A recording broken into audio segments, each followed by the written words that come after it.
Back again with WWE Champion, star of Monday Night Raw, the Scottish comedian, not a real nickname, Drew McIntyre. Last time we talked, we kind of went over how your year's gone so far, and Sunday you have a pretty big match, and you called it probably the greatest fight of all time against Bobby Lashley, or just Lashley. You guys have kind of butted heads the last couple weeks, and he's now with MVP, and kind of a rebirth, like a second or third coming, I guess, because he's been back in the company for a while, and now he's kind of laser focused and stuff. I mean, how tough of a challenge is this going to be for you on Sunday? It's going to be the toughest challenge. He is absolutely the biggest threat to the title. I said since I won the title, I want the best competition. The title deserves it. The fans deserve it. I demand it. Lashley has always been capable of being one of the absolute top guys. He's been around for so long. And just like me, it took a while for me to find myself, who I really am. And since he's come back, he's associated with people that didn't really help him. He's been involved in a love triangle that is, we're a show for everybody. We've got a little bit of everything, but I didn't see Lashley in that role because he's such a legitimate threat. He's got an undefeated MMA background. He's huge. And this Sunday, the association with MVP, putting those two together is the absolute biggest threat you can have in the company. I'll be lying if I said I'm not a little bit concerned about the match. But most importantly, the fans are going to get an absolute war. Like I said, Edge and Randy Orton this Sunday at Backlash are going to have possibly the greatest wrestling match of all time. Lashley and McIntyre are going out there to fight. And you said that Lashley on his own poses a challenge, but now he's got MVP in his corner. You're going to kind of have to have your head on a swivel during this match, and really like you have the last several weeks on Monday Night Raw. How does that kind of go into your game plan? Because you could be having your way with Lashley and pounding his face into the dirt, and then all of a sudden MVP sneaks up and tries to take your attention away. Like how important is it for you, or how challenging is it for you to kind of keep your head on a swivel? Yeah, the thing with MVP is he's not just a traditional, valet on the outside. He's not there just to give Lashley ideas. He's not there just to talk for him. He's a legitimate competitor himself. He's had a long career. He's a big guy. They're almost like a tag team rather than a manager wrestler combination. So I've got to keep my eyes on him, because if he's able to sneak in behind the ref's back, get a shot in there, that's going to affect me dramatically.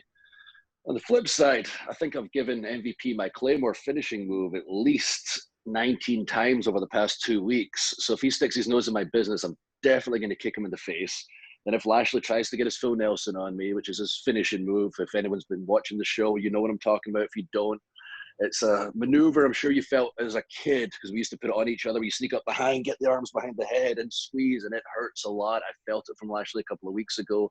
He's a big, strong boy, and if he gets that on, I'm in trouble. I've been thinking of different counters, but you're going to see an absolute war, that's for sure. Now let's just fast forward ahead. I mean, I'm of the opinion that you're going to win the match. So, you move on. What would be next for you? Like who's the next guy that you have your sights set on? I mean, obviously you're the champ. You have a target on your back. Everyone's gunning for you because they want that chance at the spotlight. But I mean, you're not going to rest on your laurels. Like, so who would you like to tangle with, after this? Oh, there's so many people I'd love to tangle with, but I think for me, and cementing my reign as champion and my legacy as champion, I need somebody that's really going to make me step my game up. As I say, Lashley is such a threat. He's found himself in recent times, but there's somebody that's found himself in the beginning that's been on top for such a long time, isn't exactly the nicest guy in the world. We have a very interesting story we can tell, because this gentleman, when he started, he was much the same age as me. We followed similar paths, made some bad decisions when we were younger. And while I was punished, he was rewarded. And I had to take the long way around before I finally became WWE champion.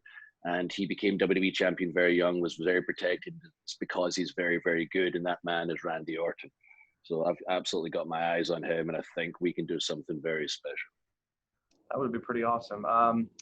Obviously, now that you guys, different brands, Raw, SmackDown, even NXT. I mean, is there one guy from the blue brand or one guy from the black and yellow brand or either one from both actually that you would love to kind of to face? I mean, I know, you've talked before about how, you and Sheamus are close, and obviously there's some big guys over on NXT. Keith Lee comes to mind, Dominik Dijakovic, guys like that. Like, I mean, I think you could put on some really spectacular matches with some of those guys.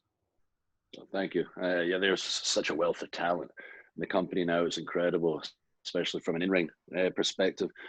I'll be scouting SmackDown tonight, of course, at 8 p.m. on Fox.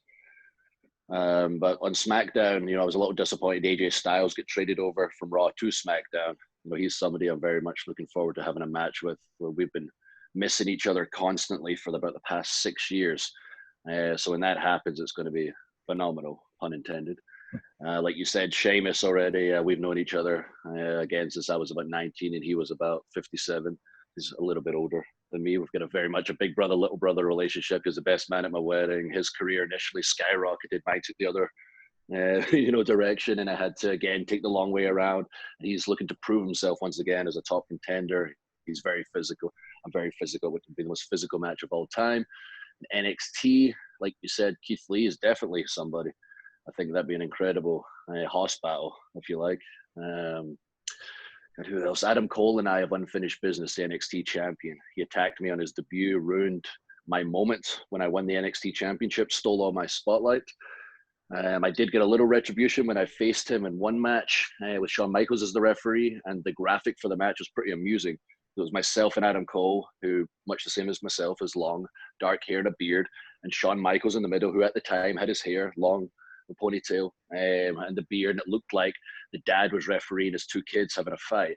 So that was fun. I got a little retribution, but I think there's still unfinished business there. But we just have so much talent right now. It's unbelievable. I'm excited to face. And we talked about, who you might want to face and things like that. I mean, what, I asked you last time, like what kinds of goals do you have for the rest of 2020? I mean, it's been a big year already. We still have half of it to go. I mean, obviously, everybody wants to see fans back in the arena. What kinds of things are you looking forward to for the next, several months? Well, number one, I've got to keep my championship. I keep it, of course. I always reach down and remind myself that it's still by my side. The number one goal is to keep the championship by any means necessary. Interesting fact, this is actually my anniversary today. I was released 6 years ago today. So I've done a little reflecting right before this call of how much has changed and how, much that, I want to push that message out there that if you work as hard as you possibly can, be accountable to the person in the mirror, keep believing in yourself, no matter what anyone else says, you can do absolutely anything. And that's something I really want to talk about today, during these few calls I have, because I really thought about it. And I remember that day 6 years ago today, I was like, wow, is it all over? And I put my head down and said, no, I'm going to give it my all and see what happens. And I'm sitting here, WWE champion. But now I am champion. This is when the hard work really has begun. I'm working every single day, doing what I can to get eyes on the product. I'll continue to do that, mostly via Zoom in the world we're in today. And when things start opening up, I cannot wait. I want to keep this title. I want to be the first one walking into the building when we have an arena full of fans who are going to be so excited, so rabid, with such a passionate fan base ready to see some WWE live. I'm going to tell Vince McMahon, no non-televised matches, no taping shows before, please. I want to be the first person when Raw comes on.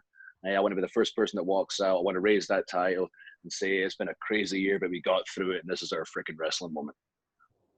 Now, last time we talked, I mean, we, kind of just speculated when fans might be back in the arena. I mean, have you heard any inkling of anything about when that might be? I mean, I know it might be different in different states, and maybe you'll have shows in one state for a while as other states start to open up. I mean, it's kind of been a slow process, and I'm sure Vince and the guys up, in Connecticut are kind of chomping at the bit to, get the trucks loaded up and back on the road and stuff, and as are you guys to hit the road as well. I mean, you guys probably have this, for lack of a better term, a 7-year itch. You guys have been cooped up in the PC for several months now, and you guys just want to, break down that wall and get on the road.